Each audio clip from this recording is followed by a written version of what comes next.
So the experiment today is to get a frozen steak and a room temperature steak and cook them both and see if there's a taste difference. The way I'm doing this is I'm getting a side of beef, porterhouse or strip steak, call it what you like. Get 2 steaks from the center of this cut. Try and get them both same size, same weight. Try to get them as identical as I can. Wrap them, measure them up. So one of them's 299 grams, call it 300. The other one is 303 grams, pretty damn close. Doesn't get much closer than that.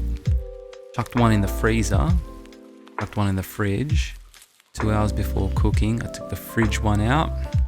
Gonna let it get up to room temperature. Season it like I usually do with a bit of salt and garlic powder.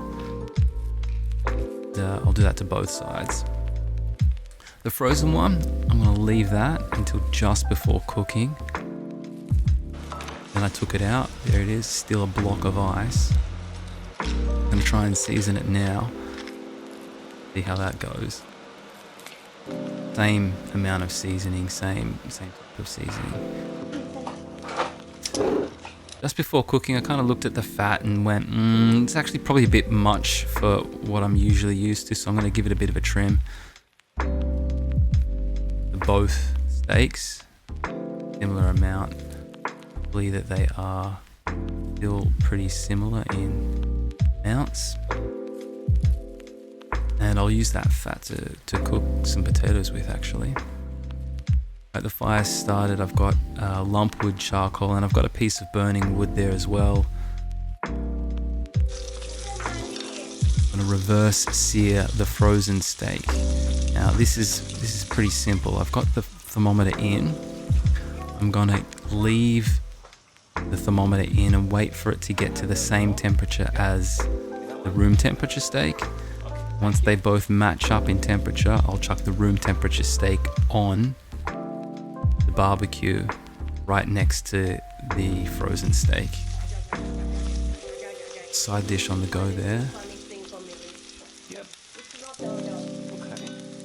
Using the beef, cook that.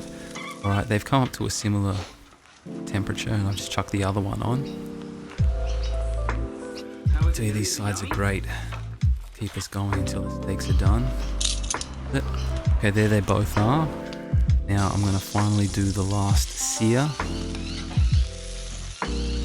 Basting it with a bit of butter and thyme.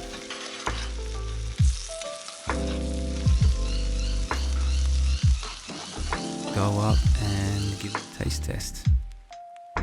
So the room temperature steak on the left and the frozen steak on the right, they both got cooked to the same internal temperature and they both got taken off and rested at the same time, and then they've both got the final sear.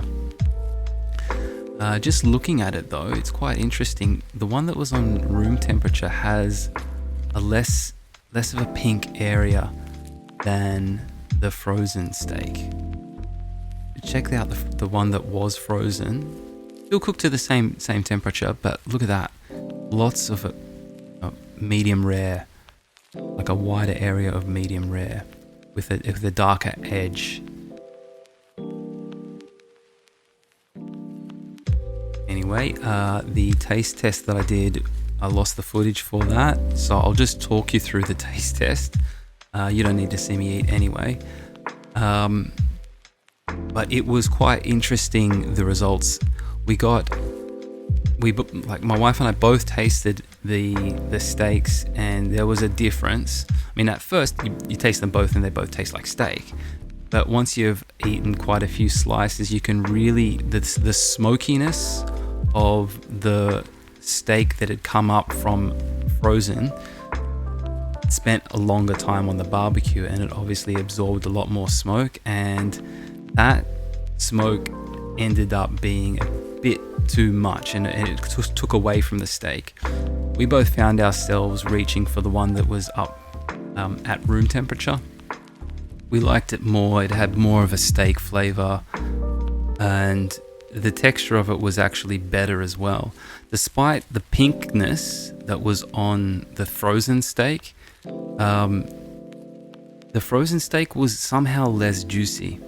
It was probably just as tender. They were both just as tender as each other, but somehow the room temperature steak just retained a little bit more moisture and flavor, and it wasn't overwhelmed with smoke. There you have it. Thanks for watching.